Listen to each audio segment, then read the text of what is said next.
One man's quiet confession, nailed under the floorboards for decades.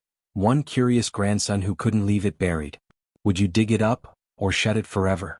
Watch till the end to see what he found, and why the headlines were only the beginning. Back in 1952, William Rayner built himself a house on the edge of nowhere. 4 rooms, creaky porch, and just enough land to keep folks away. He was the kind of man who talked with his hands, not his mouth. Built every wall, hammered every nail, laid down every single floorboard himself.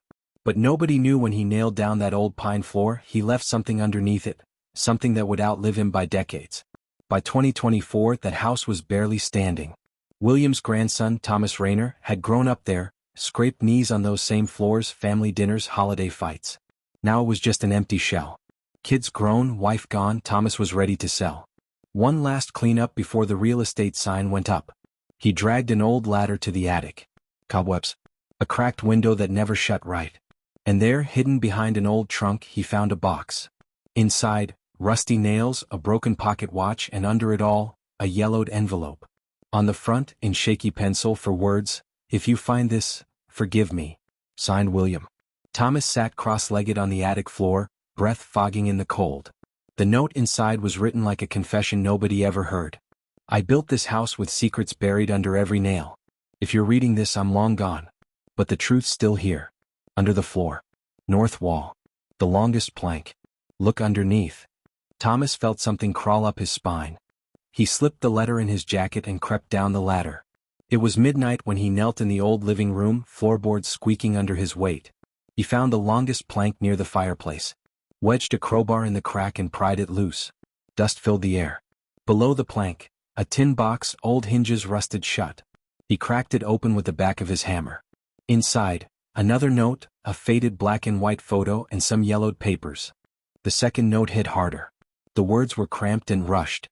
1951. 2 government men came. They wanted this land. Paid me good to say nothing. I let them bury something here. Told me it was for the country. I believed them. But it wasn't right. If you open it, you're not alone. Thomas's pulse slammed in his ears.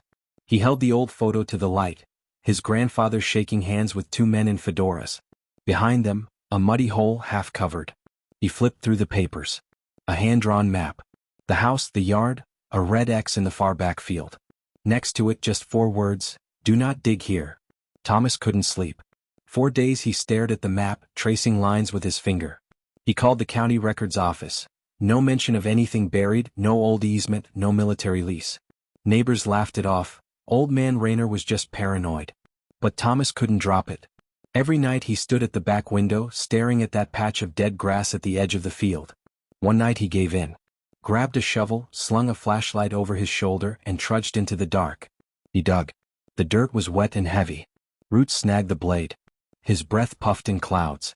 Inches turned into feet. Then, clank. Metal.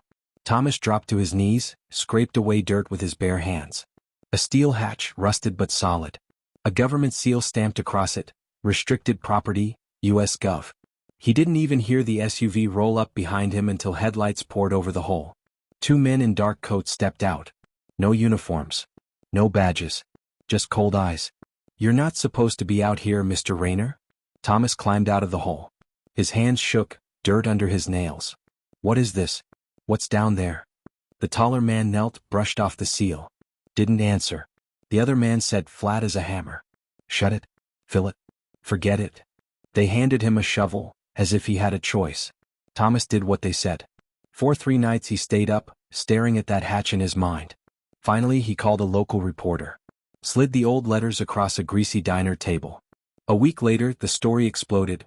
Farmer's note uncovers secret Cold War site in rural county. Journalists swarmed the house.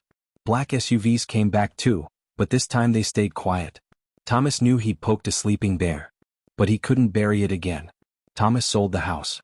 Moved across the state. Kept his grandfather's first note in his wallet, creased and yellow but never forgotten. Some nights, when the wind howls through the trees, he swears he hears the old floorboards creak under footsteps that shouldn't be there. Because some secrets can hide under wood and nails for decades. But once they're dug up, they never go quiet again.